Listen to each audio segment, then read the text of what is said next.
I've watched the Supreme Court of the United States for most of my adult life, first as a constitutional law instructor, then as a senator voting on justices, and eventually as president.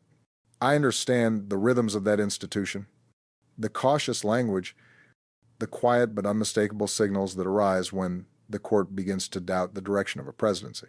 And when I looked at what happened recently, when the court, with its solid conservative majority, spent nearly 3 hours pressing the Trump administration about its tariff powers, I could feel something shifting. The skepticism they showed toward Donald Trump was not casual, not theatrical. It was deeper than that. It was the kind of probing doubt that makes you realize the justices see a fundamental constitutional problem. Now, I've disagreed with plenty of Supreme Court decisions in my life, and I've appointed justices myself, but I also know this. When a court shaped by a president begins openly questioning the president's signature policy tools, you're watching an institution send a warning flare. And that's exactly what happened. A 6-3 conservative court, 3 of them appointed by Trump, sat there and made it clear that they believed he had stretched his authority far beyond what the Constitution envisioned. But that moment in the court wasn't the whole story. In fact, as those justices were raising their eyebrows at Trump's expansive interpretation of emergency economic power, a very different storm was gathering across the country. Inside a federal courtroom in Portland, Oregon, a judge appointed by Trump during his first term, Judge Karen IMMERGUT, issued a ruling that went beyond skepticism. She handed down a permanent injunction declaring that Trump had violated both federal law and the Constitution when he attempted to federalize National Guard units and deploy them into the city. You have to understand how extraordinary that is. Presidents get challenged all the time. Judges rule against administrations all the time. But when a judge you appointed someone who went through your vetting, your nomination turns around and says, "Sir, you broke the Constitution." That's something different. That is the judiciary sending a message that transcends partisanship. No one, not even the president, is above the law. As I read the oral argument transcript from the tariff case held on November 5th, 2025, I couldn't help but reflect on something I taught my students decades ago. Emergency powers are among the most dangerous tools in executive hands. They're necessary at times, but only when used with restraint and clear justification. And what the justices kept circling back to was simple. Trump's justification didn't look like an emergency at all. The administration had leaned heavily on the International Emergency Economic Powers Act, IEPA, a 1977 statute created to allow presidents to respond quickly to genuine, extraordinary threats. Back in the Carter era, nobody imagined this law would be used to impose blanket tariffs on allies and trading partners across the world. Not Canada, not Mexico, not dozens of other nations suddenly hit with sweeping 10%. 25% tariffs. No president before Trump had even attempted this interpretation. Still, the administration pushed forward. The Solicitor General at the time, John Sawyer, stood before the justices and defended the tariffs as if they were the most natural extension of presidential power. He argued that IEPA's authority to regulate importation could be stretched wide enough to cover the imposition of taxes on goods tariffs that burn through billions of dollars of international commerce. But as I read the exchanges, I felt the tension. Take Chief Justice John Roberts. I've stood across from him before. I've watched him navigate politically charged questions with almost surgical precision. So when he openly questioned whether the president could use emergency powers to impose taxes that the Constitution clearly reserves for Congress, I knew the administration was in trouble. Then there was Justice Amy Coney Barrett. She pressed the Solicitor General so hard on the phrase regulate importation that it became obvious she didn't buy the administration's logic. She asked whether any other law, anywhere in the U.S. Code, had ever allowed such an interpretation. He had no answer. because the answer was no. And Justice Neil Gorsuch, also a Trump appointee, took the argument to its structural core. If Congress delegates power too broadly, he warned, what prevents the executive from absorbing legislative authority altogether? That's the kind of question you ask when you're contemplating pulling a president back into constitutional boundaries. Even the liberal justices, like Sonia Sotomayor, pushed the logic out to its absurd endpoint. If Trump can declare a trade deficit an emergency, could Biden declare a climate emergency and implement environmental regulations without Congress? That's not a partisan question. That's a separation of powers question. And beneath all of this was the major questions. Doctrine of principle, the court has become increasingly willing to apply. If a president wants to reshape a major sector of the economy, the court wants to see explicit authorization from Congress, not vague language, not an emergency proclamation. Something clear. Lower courts had already ruled against the tariffs. The Court of International Trade said Trump had exceeded his authority. The Federal Circuit affirmed, but now the Supreme Court was signaling something more serious. They weren't just likely to uphold those rulings. They were contemplating a sweeping rebuke of the administration's entire emergency power theory. That alone would have been significant. But then came Judge IMMERGUT's ruling in Portland on November 7th, just 2 days later. And what happened there added a second crack in the administration's legal foundation.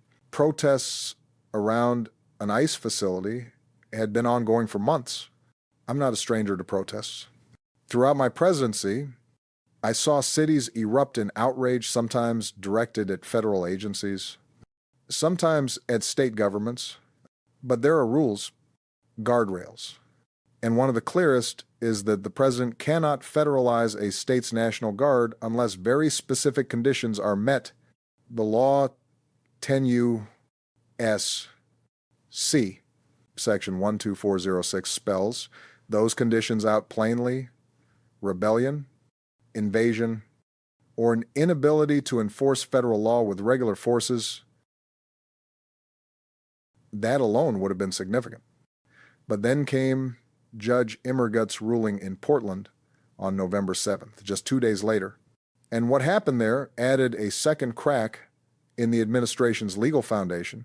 Yet Trump, backed by Defense Secretary Pete Hegseth, invoked the statute anyway and ordered Guard troops into a state whose governor, Tina Kotek, explicitly opposed the deployment. California's Attorney General, Rob Bonta, joined the challenge when Trump attempted to federalize California Guard members as well. And when the evidence was laid out before Judge IMMERGUT, she reached a conclusion that was as straightforward as it was historic. Trump's action violated the Constitution and trampled on state sovereignty. Her ruling didn't waver. She didn't mince words. And at the end of her opinion, she did something that judges do only when they believe a constitutional line has been crossed, so clearly that there must be no room for repetition. She issued a permanent injunction, permanent, not temporary, not tentative, permanent, for a judge appointed by Trump. That kind of ruling is monumental. As I read it, I thought about the oath. Every federal judge takes an oath not to a president, not to a party, but to the Constitution. And in that moment, Judge IMMERGUT upheld that oath in a way that will echo for decades. And yet, the response from the administration was predictable. Abigail Jackson, the White House spokesperson, insisted that the president had acted lawfully, that he was protecting federal property and officers, and that the ruling would be overturned on appeal. But beneath that statement is a reality they cannot escape. They now must argue on appeal that their own appointee misunderstood the law. That's not a comfortable position for any administration. What unsettled me most, though was not the legal setbacks themselves. It was the pattern they revealed. Both the Supreme Court and Judge IMMERGUT saw the same problem I've seen for years: an administration invoking emergencies that don't exist, stretching executive authority far beyond its limits, and doing so not to safeguard the country, but to advance a political worldview. Emergency powers, when used without good faith, become tools of unchecked authority. And democracies, I've learned, don't survive unchecked authority for long. When I finished reading Judge Karen IMMERGUT's ruling, I sat back for a long moment and let the weight of it settle. I'd spent 8 years in the Oval Office reading court opinions that upheld my policies and others that didn't. And I knew exactly what it meant when a federal judge, especially one appointed by the sitting president, took such a firm stand. It signaled something deeper than disagreement. It meant the judiciary was beginning to reassert itself, to reclaim the constitutional boundaries that keep our system functional. And as I watched these two rulings unfold, one from the Supreme Court, one from Portland, I couldn't help but feel that something was shifting in America's legal fabric. I don't say that lightly. The judiciary doesn't move fast. It doesn't jump into political fights. It takes time, deliberation, and a kind of institutional courage for judges to step forward, especially when the president who appointed them has made clear that loyalty is his primary currency. Yet here they were, saying plainly that Donald Trump had crossed constitutional lines. And that wasn't happening in a vacuum. It was happening after months in which the administration had leaned heavily on emergencies to justify actions that were anything but urgent. I knew that tendency well. I'd watched it develop through the early months of Trump's second term, declaring a national emergency at the southern border, expanding military deployments domestically, wielding the International Emergency Economic Powers Act, as if it were a toolkit for routine trade policy rather than crisis response. But emergencies, real emergencies, aren't political tools. They're solemn responsibilities.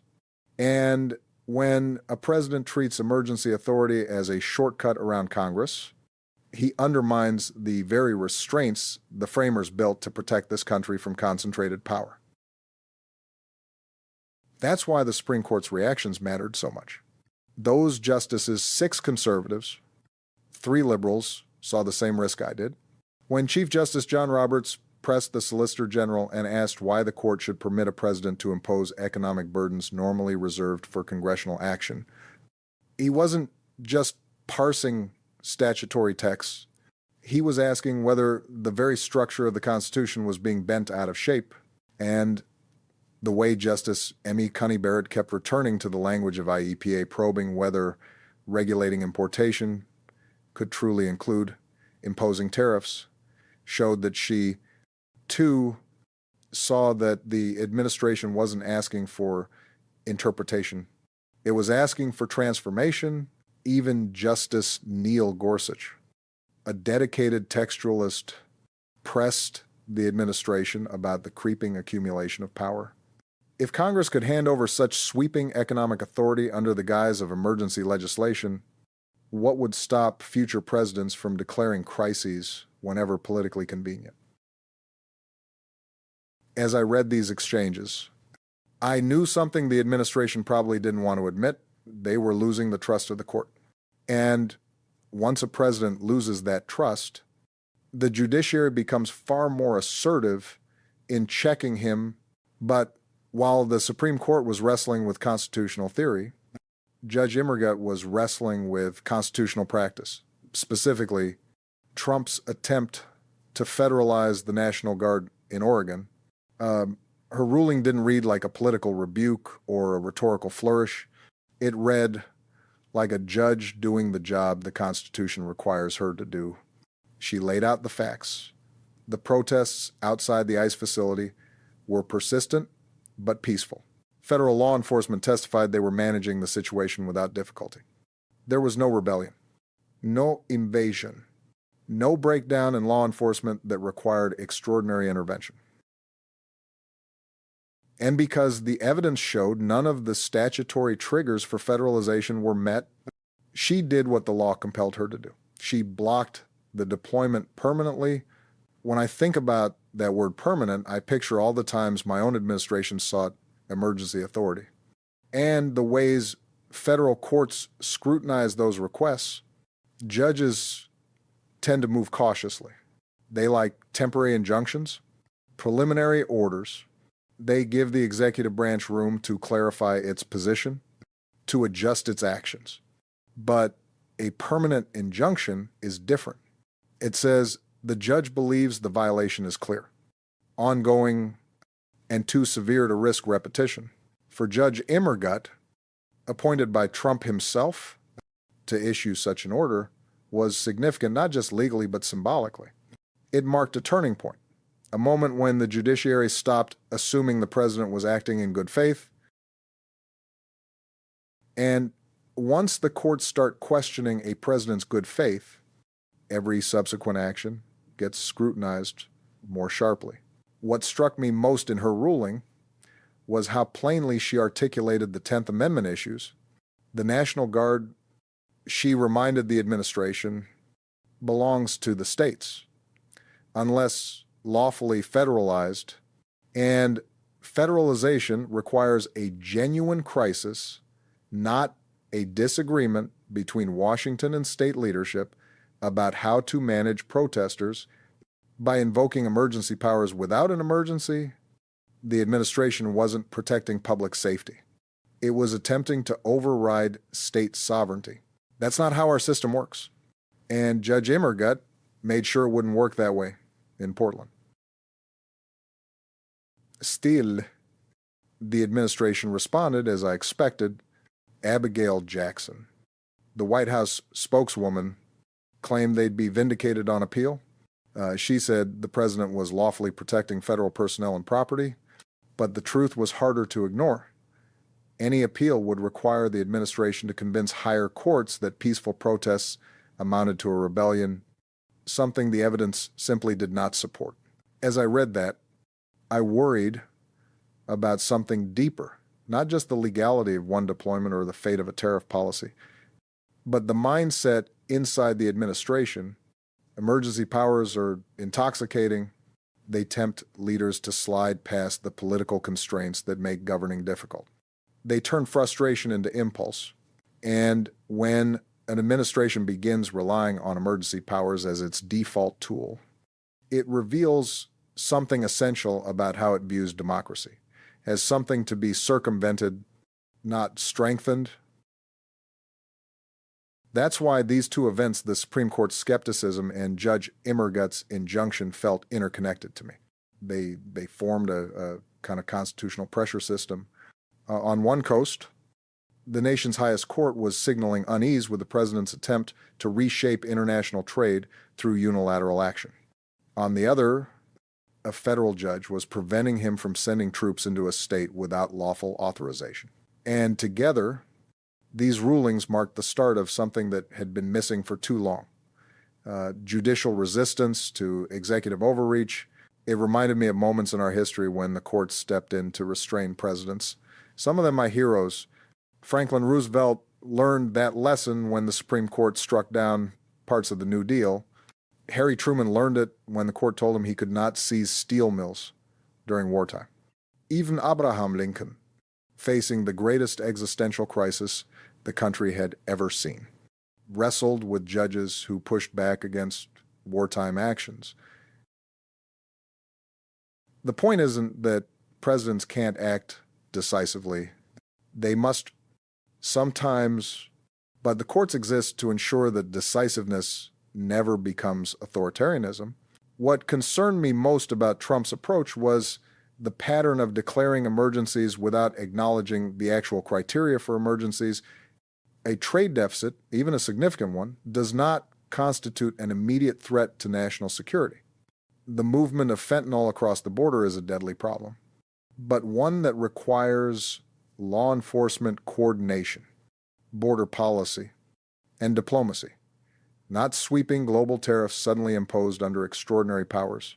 When the administration labeled these as emergencies, it wasn't identifying crises. It was manufacturing legal shortcuts. And that's why the courts reacted so forcefully. Judges understand that giving a president too much emergency authority is like handing over the master key to the entire government.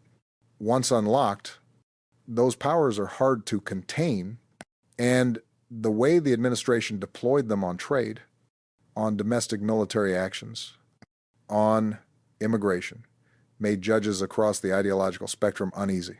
I also thought about the consequences if the Supreme Court ultimately rules against Trump's tariffs. Billions of dollars in collected tariff revenue could be subject to refund. Key trading relationships, disrupted under the banner of national emergency, would need rebuilding. The administration's broader argument that a president can unilaterally reshape trade policy would evaporate.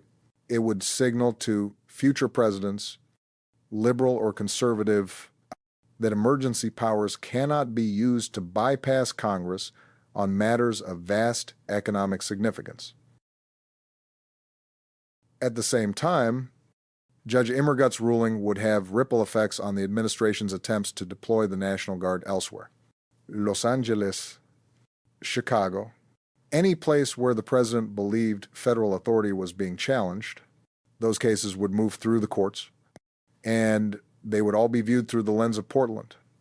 A judge appointed by the president himself declaring the deployment unconstitutional, and as those cases spread through the judicial system, a doctrine would take shape that states retain sovereignty over their guard units unless they are facing clear, definable rebellion or invasion, not political tension, not civil unrest, not presidential frustration. When I consider what all this means for our democracy, I think about the principle that has always guided the separation of powers. Ambition must counteract ambition. Presidents push, Congress pushes back, courts interpret the pushes, but when one branch, particularly the executive, tries to occupy more space than the Constitution allows, the other branches have to step in. For months, the administration acted as though that system no longer applied. They assumed the conservative majority on the court would rubber stamp their actions. They assumed judges they appointed would rule in their favor out of loyalty. They assumed declaring an emergency was enough to make it one, but that's not how our system works. And thankfully, judges across the country began standing up to remind us of that. What we're seeing now is the judiciary rediscovering its voice, the Supreme Court signaling that tariff authority has limits, a federal judge asserting that states cannot be stripped of their guard units without constitutional justification. And across the federal bench, a growing recognition that emergency powers require genuine emergencies. I don't take pleasure in seeing any president struggle with the courts.